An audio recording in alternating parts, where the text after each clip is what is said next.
Merci. Donc, je suis Atem Balaji du cluster OpenNC. Donc, c'est une association qui est basée sur le modèle de la grappe. Juste une petite anecdote. OpenNC, à la base, Open, le terme, vient de la Polynésie. Donc, juste, on a parmi nous le fondateur d'OpenPF, donc pour lui faire un clin d'œil, et pour insister aussi sur la dimension régionale du développement numérique. Donc, on est une délégation à partir la semaine prochaine au Festival Digital Days qui sera organisé à Papette. Et ce qu'on appelle nos vœux, c'est qu'on puisse travailler ensemble, qu'il y ait, je dirais, de l'émulation entre nous et une petite concurrence afin que tous on s'améliore quelque part. Donc, le principe et la philosophie de la grappe d'entreprise est orienté vers le business, orienté vers le fait qu'on doit se regrouper, se fédérer afin de nous connaître. Donc, la première des choses à créer, c'est créer un réseau entre nous. Donc réseauter, je dirais, en Nouvelle-Calédonie, et après réseauter ailleurs dans la région. À quoi ça sert en fait de réseauter? Ça sert tout simplement à se connaître, savoir quelles sont les complémentarités, nos forces. Des fois on répond à des marchés, le fait de savoir qui fait quoi et qui est très bon dans cette matière-là nous permet des fois de répondre ensemble et d'être quelque part plus crédible à des offres où si on était tout seul, on ne pouvait pas forcément y répondre. Donc, je détaillerai tout cela tout à l'heure, mais un cluster, donc c'est un regroupement d'entreprises, il faut le rappeler, qui en général regroupe des TPE, des PME, donc des petites entreprises, et qui appartiennent au même secteur d'activité. Donc, le but, c'est qu'on le verra tout à l'heure par rapport à nos actions concrètes, c'est d'amener du service. Alors, le service, c'est, comme je disais tout à l'heure, organiser des événements afin de faire connaître les savoir-faire locaux, également amener des services afin de savoir quelles sont les opportunités en Nouvelle-Calédonie ou dans la région, afin que les gens puissent s'organiser pour éventuellement répondre. Et également d'autres actions qu'on peut mener, on verra par la suite. Donc, concrètement, comme je disais tout à l'heure, donc ça nous permet également créer du business, donc sous deux formes, répondre à des appels d'offres, mais pourquoi pas créer des structures entre nous. Et il y a des fois des complémentarités qui appellent à la création d'un service numérique. Donc on a des cas concrets dans le cadre du cluster open, en cours ou déjà créés, qui permettent de le confirmer. À partir du moment où on se connaît déjà, on casse quelque part la glace entre nous et ça nous permet de poser des questions, d'aller chercher qu'est-ce que certains acteurs ont fait pour certaines problématiques et peut-être bénéficier aussi de leur savoir-faire. Donc, comme je disais tout à l'heure, également informer les acteurs de la filière. Donc, plus concrètement, l'information, on le verra tout à l'heure, c'est essayer de ressourcer en termes d'information des appels d'offres, des consultations en local pour pouvoir la diffuser aux adhérents de la grappe. Alors, Open, ça rentre dans une histoire du développement de secteur numérique. Donc, cette structuration, elle n'a pas démarré avec le cluster, elle a démarré avant.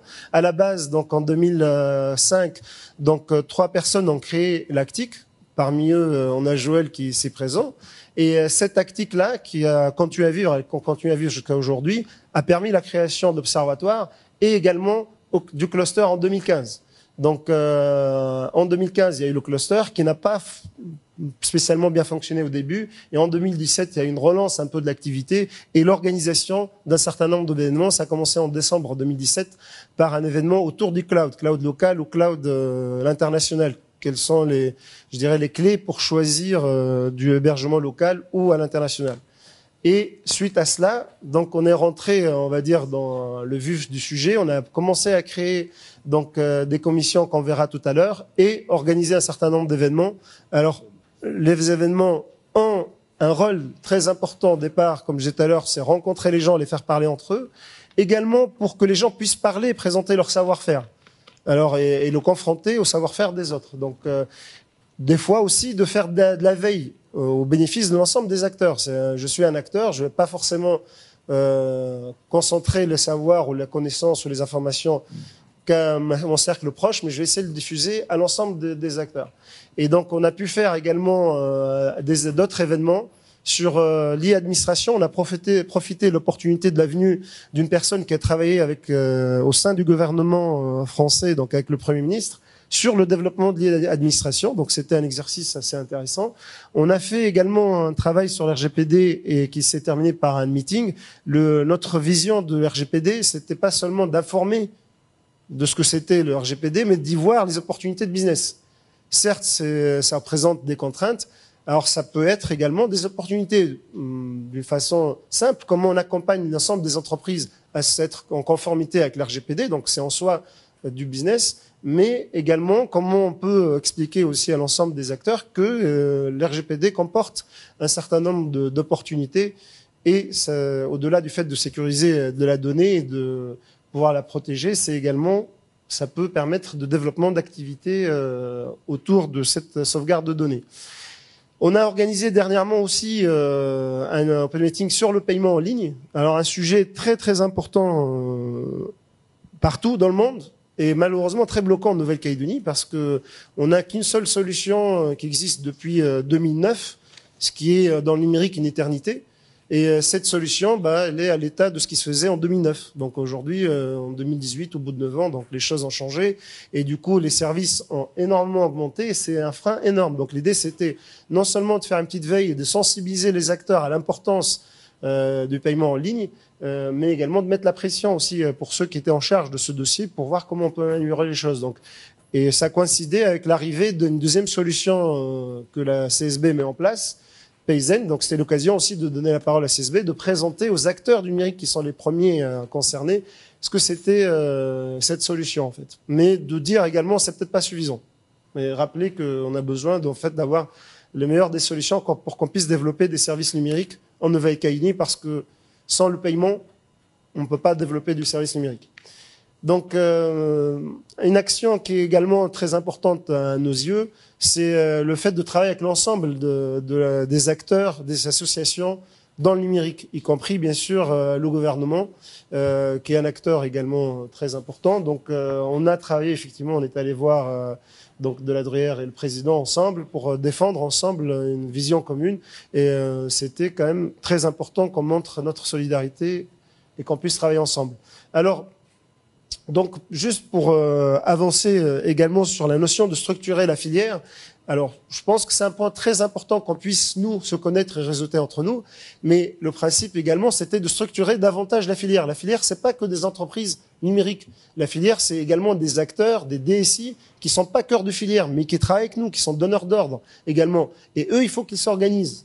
Antérieurement, il y avait un club de DSI qui fonctionnait régulièrement, ils avaient des réunions tous les 3 mois et déjà ils échangeaient leur savoir, ils échangeaient leurs pratiques et leurs connaissances et ça s'est avec le temps quasiment arrêté. Donc nous, ce qu'on a proposé à l'Actic, c'est de lui donner les moyens de réorganiser de nouveau ce club DSI afin qu'on ait une entité avec qui on peut travailler, on peut se discuter, on peut échanger sur des problématiques de, par exemple, méthodologie de projet, sur les tendances, sur leur consommation, qu'est-ce qu'ils consomment au local et qu'est-ce qu'ils consomment à l'international, parce que peut-être qu'il y a des opportunités.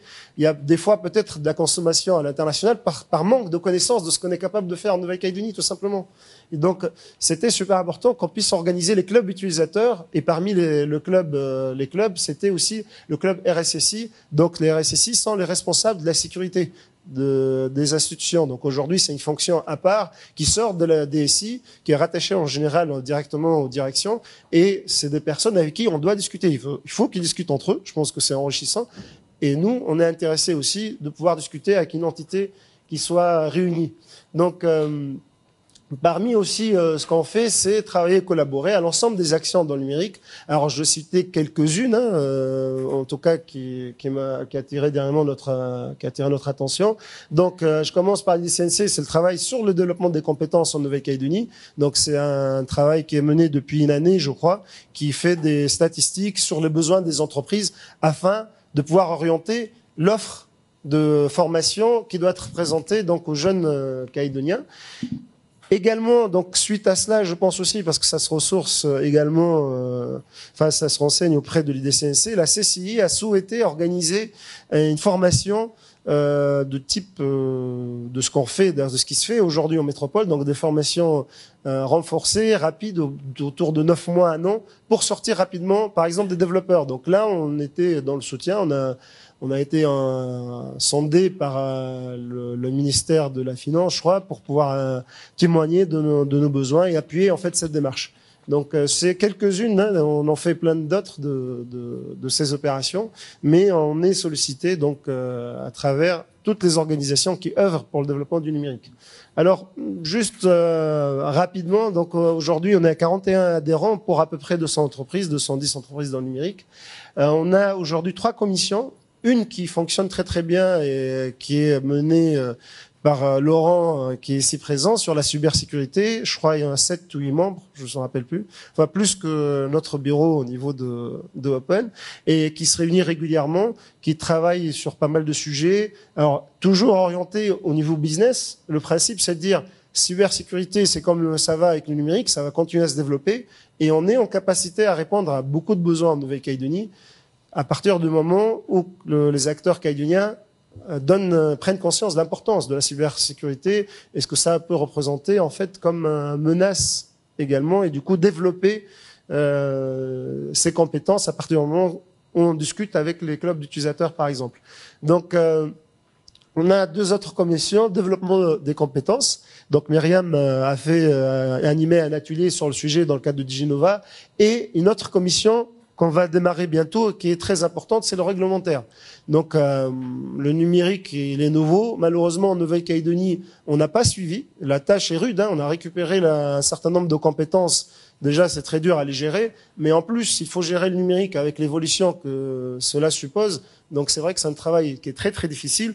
Il faut qu'on démarre pourtant la chose. Donc on a quelqu'un qu'on a ciblé, qui normalement doit animer cette commission, sur lequel je pense qu'il y aura énormément de travail, parce que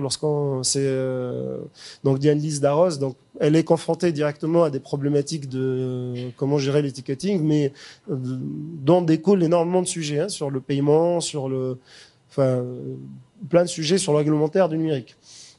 Donc je termine également, et on le fait dans le cadre du cluster Open avec le cluster donc Export, qui est un CTNI.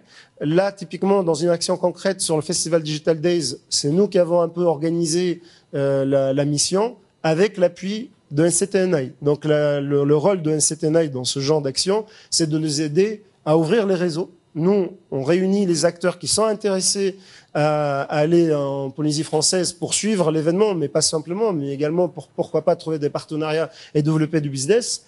Le boulot du cluster export, c'est de travailler sur le réseau. Donc on a travaillé avec eux, ils ont ouvert certaines portes à certains de nos adhérents, et on aimerait bien continuer sur cette voie-là. Le cluster, donc nos adhérents peuvent y adhérer en direct, mais peuvent également bénéficier d'un certain nombre de services, certes limité, mais c'est un début de service dans le cadre de leur adhésion au cluster numérique Open. Donc voilà, donc le but c'était de présenter le rôle de cluster, quel est son rôle dans l'écosystème associatif, et vous dire je suis prêt à écouter si vous avez des questions et à vous répondre, et merci de votre écoute.